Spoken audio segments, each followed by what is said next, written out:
The next step is coloring the illustration.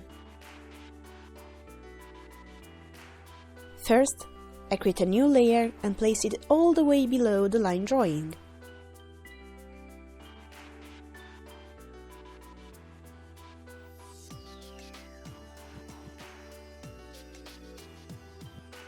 Next, I select the Fill tool, and in the Subtool palette, I choose Refer Other Layers. Then, I choose a color from the Color palette, and I can start coloring in.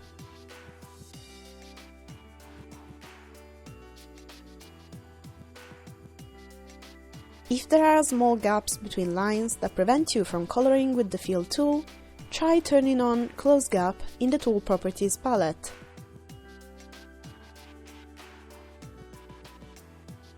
This takes care of small gaps and makes it easy to fill in colors.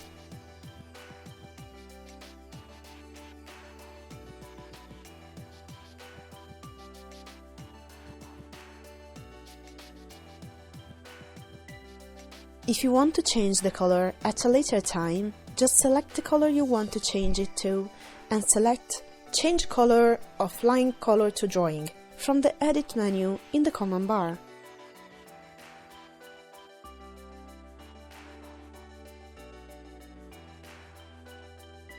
Next, I'll color the hair.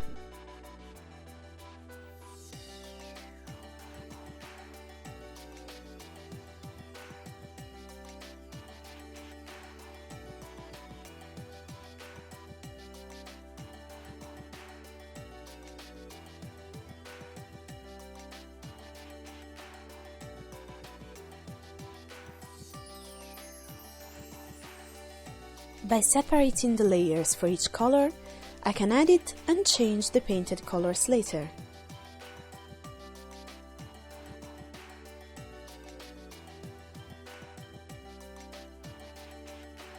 If I find parts that are left uncolored, I simply use the eyedropper tool, choose the color and paint it again.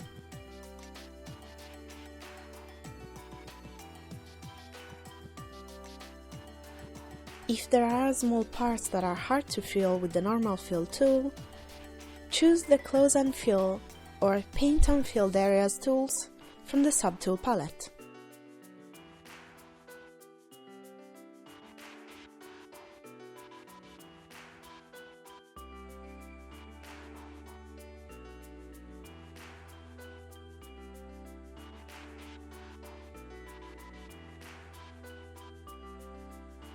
As the number of layers increases, it gets harder to manage them all, so it's a good idea to create a dedicated folder for the color layers.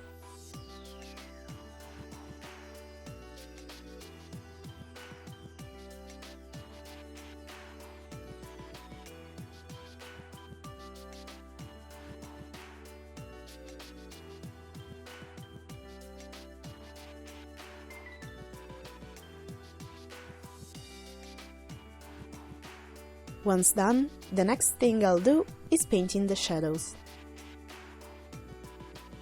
I create a new layer above the color layer for the shadows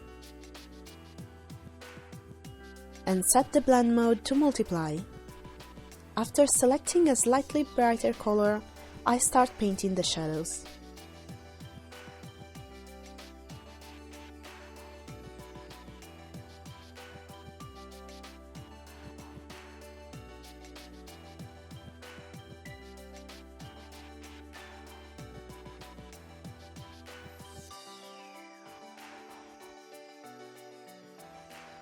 Since the colors are going past the base colors, I also click the Clip at Layer Below icon in the Layer palette. By clipping a layer to the one below, the drawn colors will not go past the color of the layer below.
For each part, I'm changing the color of the shadow individually. I'm going to choose a color that is a bit more red than the previous shadow color. In the layer palette, I click the layer with the hair's color, and by selecting Create Selection under Selection from Layer in the Layer menu, I select only the hair. With that, only the area that has the painted hair color is selected. Next, I choose the layer with the shadows in the layer palette. With the Selection Launcher Fill tool, I fill in the new color for the shadow.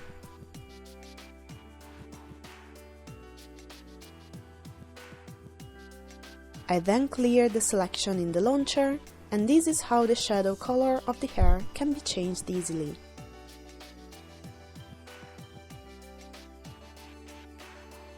In the same way, I change the shadows for the skin.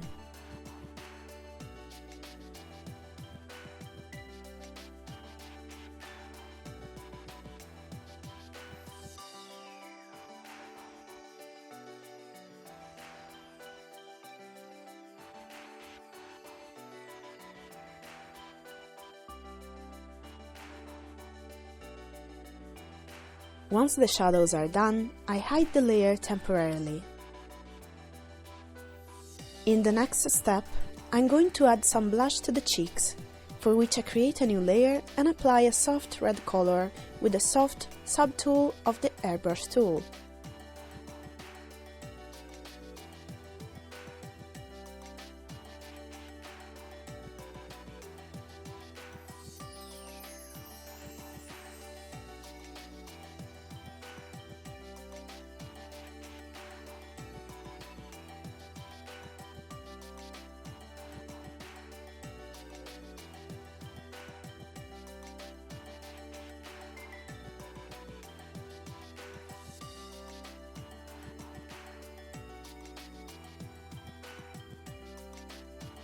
Above the hair layer, I create a new layer and clip it to the hair layer.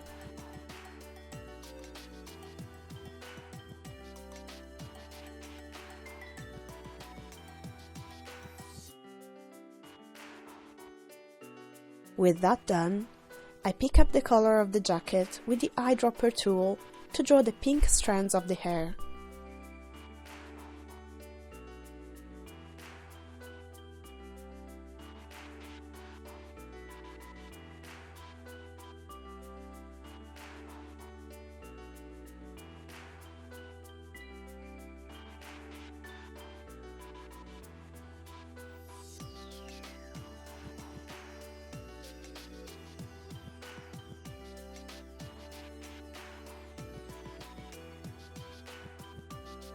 The next thing to draw are the highlights.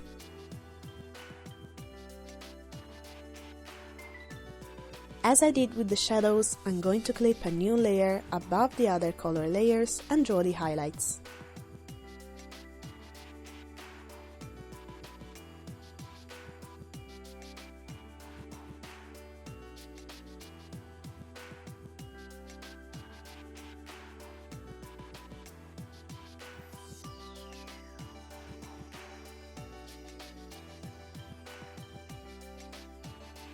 I choose colors that are lighter than the base colors and draw them with the pen tool.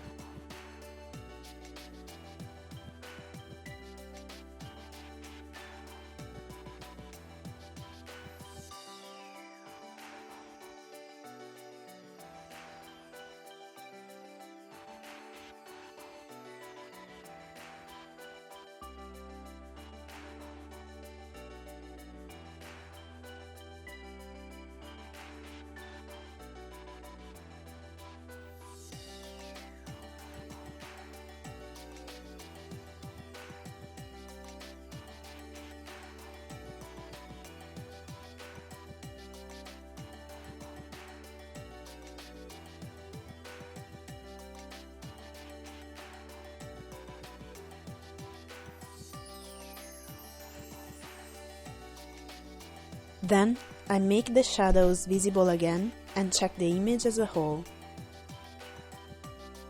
After that, I put the line work into a folder.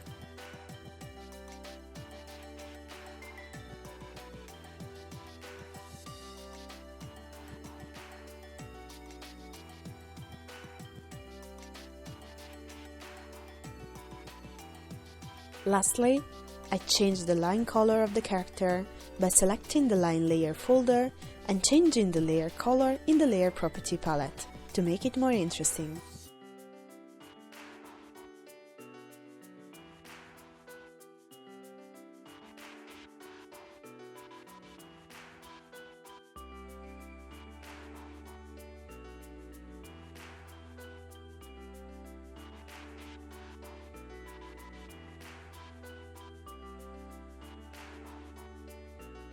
Once the character is completed, it's time for the background. For this, I create a layer and move it underneath the illustration of the character, and then click Select All from the selection menu in the command bar.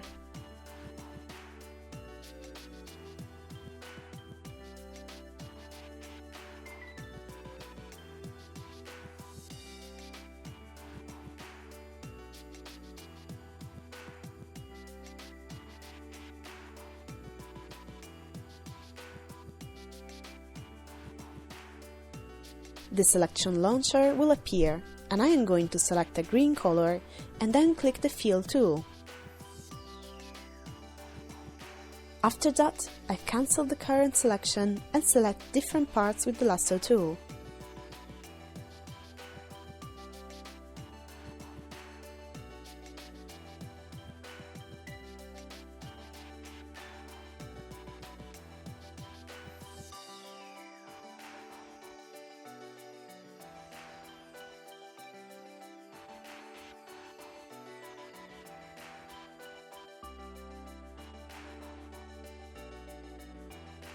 I delete the selected area with the Delete button of the selection launcher.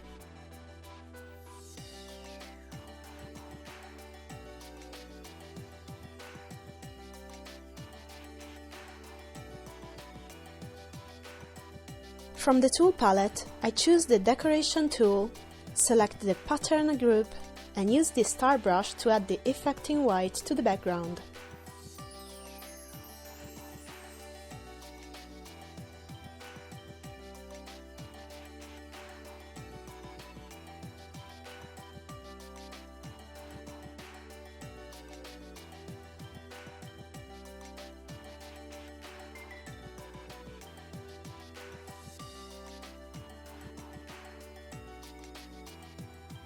And with that, the illustration is done.